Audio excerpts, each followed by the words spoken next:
Mods are very important in Warframe. When you first start off with a frame, they have base stats. They're always 100% strength, range, duration, and efficiency, as well as having their own stats for their health, armor, shield, and energy. All of this can be changed with mods, which are very crucial when you're going through the higher level steel path or even scaling even above the normal steel path levels. So in this video, I'm going to be looking at mods that are for frames and for weapons. Now first we're going to look at the Arbitration. Arbitration, you can get this when you go to the Arbiters of Hexus, go to the left side, and there should be a little area called Arbitration.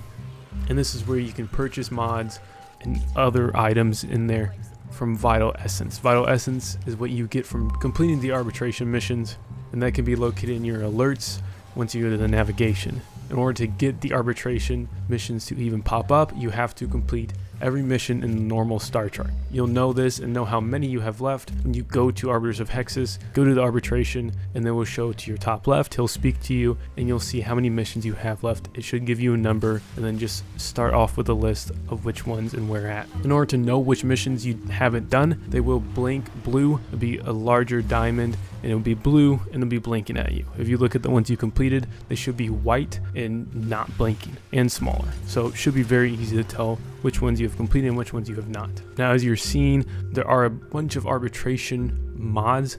Galvanized mods are going to be the ones that you're going to go for right away. The multi-shot and status are the biggest ones in this one. As you can see, those are the only ones I've really purchased. And then rolling guard, that one is very important as well, because all it does is just you have to roll, and for a few seconds you're invulnerable. So if you keep rolling and rolling and rolling, you're just not going to die, and it's going to be very helpful in the survival instances. This is really going to save you and not have you die, especially if you're in the arbitration mission.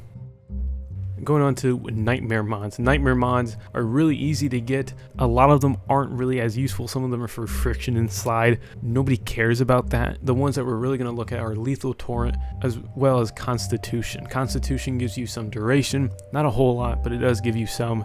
And the nightmare mods are pretty easy. They're located pretty much on every planet. You'll see it by the little mission that's circled in red. And when you click on it, it'll show you the option to do the nightmare mode. There will be some side effect to it. Either there's an energy drain mode, a health drain mode, a no shield mode, stuff like that. And again, these are very easy. The level does depend on the planet. If it's a level 10, it'll probably be like a level 20 or 25, stuff along those lines. So if you want to find the easier ones, especially when you're a lower level, that's really going to help you out, and then you can just get really good mods very quickly and easily. Now, something I've talked a lot about before in my past videos when I was kind of just getting started at making videos were vaults. Vaults were something that I thought were really, really important, which they are. However, there are other mods that are good that I am now being able to post about. Vaults are pretty simple. However, there is sort of a step-by-step process that you have to go through in order to first get mods from the vault. First, what you're going to have to do is you're going to need a dojo. First off, you need to join a clan, get the clan key. And once you make the clan key, you can enter the dojo. Now once you're in your dojo, you can fast travel or just go to the Orokin lab. Once you go in there, you should see all 4 keys. Get all 4 keys, craft them in your foundry. All you need are void traces and ferrite. Ferrite is really common to get. You should have thousands of it easily. Void traces, maybe not so much, but just do some relic runs. You don't even need a relic, and you'll get 15 void traces minimum each time. Make sure you have all 4 in your gears, just so if I go there, I don't have to risk not having a hobbled dragon key compared to something else. Now, the best mission to do in order to find the vault doors is going to be the capture mission on Deimos. This mission is very easy. All you have to do really to find the vault is just look around the map. And because of the capture mission, you can either go and capture your target first, or as you're going there, just search around the map like I do. And then once you get to the capture target, which should be close to your spawn point, then you capture, and then you can just look around the map, go in every area where there would be a door. You should notice it pretty easily. Big, bright, and gold door, and it'll have a little key in the middle of it that you then can insert yours. Go in the middle of it to the Excalibur Prime, pick up the glow, then you're off and you can extract and hopefully get a good mod. The mods we're looking for really are going to be like Blind Rage, Overextended, and other mods like that that are going to be focusing on strength, duration, range, efficiency, stuff like that that you'll see towards the end of the video here. Then next are syndicates. Syndicates, they're very, very important. Not only can you get some weapons that have specific abilities, at least with the melee weapons, you also can get mods that are specific to your frame. One Syndicate does not have mods for every single frame in the game. They only have specific ones. Like I show here, I'm typing in Saren to Red Veil, they have it. But if I go over to the other Syndicate and I type in Saren, they do not have it. So you have to be wary of which frames you want mods for. Do that Syndicate, and if you're like me, as you were going through Warframe doing whatever you wanted and you got standing, you then just purchased every single mod for every frame. Don't sell them, because then you can't go back, or just be a pain to go back to the one you already had. Then you can just go to the next Syndicate, purchase all the mods that you don't have yet for frames, go to the next one, you should only have to do 3, and then you have every single individual mod for every single frame in the game until the new ones come out. But for frames like Ash, Hydroid, they have very specific mods that are going to be very helpful and make them play in different ways. Ash is very dependable on this mod for his Seeking Shuriken. This strips armor away from enemies, which is very important if you're in Steel Path.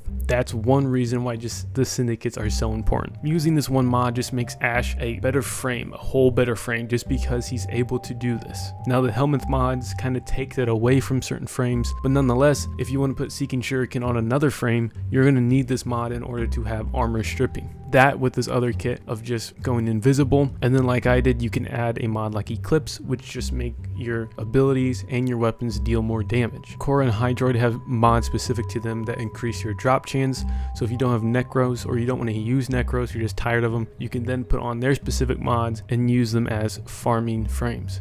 And then next, pretty basic, you should already have all of these mods. Some of them are from Vor, specifically in the Void, the Toxin mods. Some you just have to pick up randomly. They show you all the locations, but a lot of them are also just common and uncommon mods. These are the elemental mods. These are ones that are toxin, electricity, heat, and cold. These ones are easy to pick up, and they also have their own prime versions. And having these on weapons, like I said earlier, is really just going to make that weapon a lot better. Thankfully, these are easy to come by, but a lot of the mods that I mentioned earlier are more like status, multi-shot, and damage, and those mods are very dependent on the elemental mods. If you don't have any elemental mods, no reason to have multi-shot, damage, or status, especially status on there. There's no reason. But if you have these mods and you can create viral or corrosive, then the multi-shot, the damage, and the status mods really come in handy, and that's what's going to make your weapon a lot better. And as well as the base mods for your frame, you have Intensify, you have the Umbral mods, you have Stretch, you have Streamline, you have Flow, you have all these mods that you just get by going through missions and hopefully getting them with their rarity. And these mods just increase your base stats without having to go through all of that, and just add on to if you have Blind Rage and you want to put Intensify on there. That's really going to help. If you put Streamline on with Blind Rage, that's going to make its efficiency, its downside when having that mod on, a little bit better and kind of equals out. Almost. So a lot of those base mods, and even